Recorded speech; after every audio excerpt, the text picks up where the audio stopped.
तुम्हाला. भेटली का? ती ग्रामपंचायत तिकडे झाली पण जुना सगळा आम्हाला इकडे यायला लागतं साहेब. पुन्हा बोरगाव खुर्द ग्रामपंचायतीवरनं बोलतो आहे. वसंत पाटील, RTI फेडरेशन खालापूर तालुका अध्यक्ष. युनिफॉर्ममध्ये त्यांचे कर्मचारी आता आलेले आहेत. त्यांचं म्हणणं आहे चावी आमच्याकडे नाही आहे, चावी आमच्याकडे नाही आहे. त्यांनी मला माहिती दिली की साहेब पुण्याला राहतात, पुण्याहून जाऊन येऊन करतात. आमच्याकडे ह्यांनी ह्या ग्रामपंचायत एरियामध्ये मुख्यालयात राहतात म्हणून यांची डॉक्युमेंट आहेत. काय करायचं? संदीप कराड आणि तनपुरे साहेब, काय अजून तुम्हाला पुरावे पाहिजेत? ग्रामपंचायतमध्ये राहत असलेले खोटे करारपत्र यांनी दिलेले आहेत, ग्रामसभेचे खोटे ठराव दिलेले आहेत आणि सिद्ध करून दाखवणार. कलेक्टर समोर येतो आहे, जिल्हाधिकाऱ्यांसमोर येतो आहे. काम सुकार संदीप कराड, गटविकास अधिकारी, ह्या चोरांना पाठीशी घालतो आहे. अतिशय जबाबदारीने शब्द वापरतो आहे, रेकॉर्ड करून घ्या. आज 2 तास उशिरा म्हणजे 500 रुपयाची चोरी केलेली आमच्या शासकीय तिजोरीची. जनतेचे नोकर आहात तुम्ही, तुम्हाला पगार दिला जातो आहे, जनतेच्या पैशातनं दिला जातो आहे. ह्यांना तुम्ही पोचता. एवढे करून आता तनपुरे साहेब तुम्हाला थेट सांगतो आहे, उपमुख्य कार्यकारी अधिकारी साहेब, हा व्हिडिओ तुमच्याकडे पोचणार आहे, हा व्हिडिओ तुमच्याकडे घेऊन येतो आहे. तुम्ही या कामचुकार संदीप कराडसारख्या माणसाला पाठीशी घालताय म्हणून हे चाललेलं आहे. थेट तुमच्यावर आरोप आहे. आणि कलेक्टर, रायगड जिल्हाधिकारी कलेक्टर साहेब, तुम्हाला पण मी वसंत पाटील, RTI फेडरेशन खालापूर तालुका अध्यक्ष सांगतो आहे की शासकीय GR 12 GR आहेत, नोडल ऑफिसर म्हणून याची अंमलबजावणी होत नाही आहे आणि त्याचे पुरावे आमच्याकडे आहेत. हे सगळे पुरावे घेऊन तनपुरे साहेब नोटीस देऊन आमरण उपोषणाला तुमच्याकडे लवकरच येतो आहे.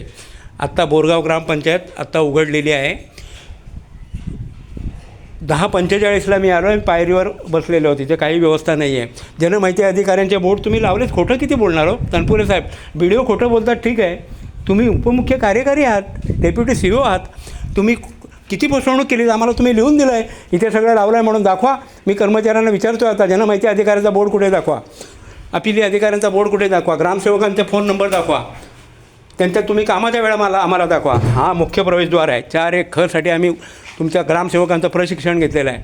6-6 महिने पाठपुरावा करून उपोषणानंतर तुम्ही खोट्या गोष्टी लिहून देतात तुमचे संदीप कराड आणि त्यांना तुम्ही पाठीशी घालता. हा घ्या पुरावा.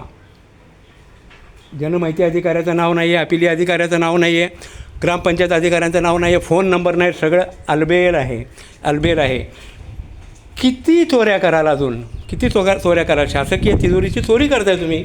ऑफिस तर भलं मोठं दिसतं आहे, केबिन भरपूर दिसतं आहे, उपसरपंच सरपंचचे नावं आहेत.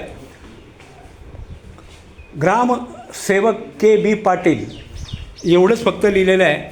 ही ह्यांची आलिशान खुर्ची आहे, रिव्हॉल्विंग चेअर आहे. ही मला राजे महाराजांसारखी खुर्ची वाटते. पूर्वी महाराजांची अशा खुर्च्या असायच्या. KB पाटील नाव लिहिलेलं आहे. जनमाहिती अधिकाऱ्याचा बोर्ड नाही आहे, मोबाईल नंबर नाही, कामाच्या वेळा लावलेल्या नाही आहेत. मी सगळं तनपुरे साहेब तुम्हाला हे ग्रामपंचायत दाखवतो आहे. हे केबिन कसलं आहे काय माहिती नाही आहे. डाटा ऑपरेटरचं केबिन आहे. हे संगणक कक्ष आहे.